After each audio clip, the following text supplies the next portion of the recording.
Città metropolitana faccia a faccia tra i 44 sindaci della provincia a Mestre, scontro tra i primi cittadini sul ruolo del sindaco di Venezia come guida della Superente.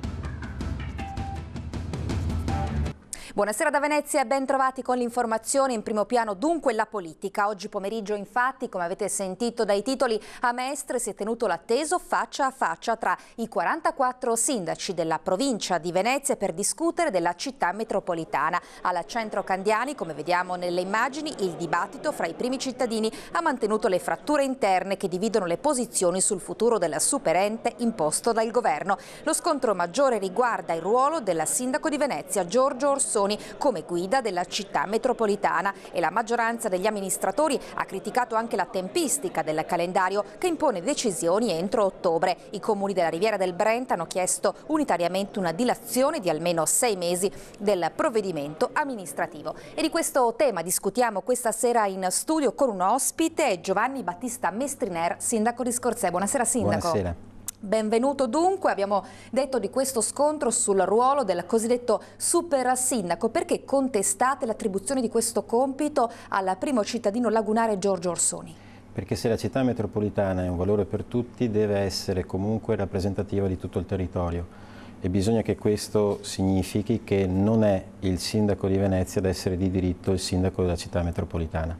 Situazione tesa quindi questa? Sì, perché ad un rilievo fatto dal sindaco di Gruaro, che si trova ai confini col Friuli, che sosteneva che poteva difendere la città metropolitana solo se la figura rappresentativa della stessa non fosse il sindaco di Venezia, a questa obiezione il sindaco di Venezia ha risposto in due modi. Prima dicendo che la città metropolitana è di Venezia e non di Gruaro, e poi dicendo che chi non è d'accordo se ne deve andare.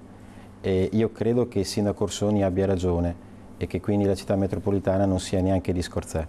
Questo ruolo però è previsto, per così dire, di diritto dalla legge. Come bypassare questo punto? Non è vero che è costituito di diritto, è lo statuto della città metropolitana che può decidere anche forme diverse. Certo che se il sindaco di Venezia intende mettere il veto per poter essere lui il primo sindaco metropolitano, la legge glielo consente.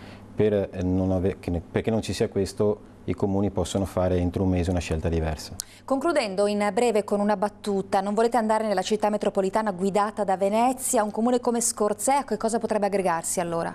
Ma non è il tema di dove ci vogliamo aggregare, non vogliamo entrare nella città metropolitana a queste condizioni perché sarebbe veramente lo svilimento della nostra autonomia e del nostro territorio in funzione di una città come Venezia totalmente diversa da noi.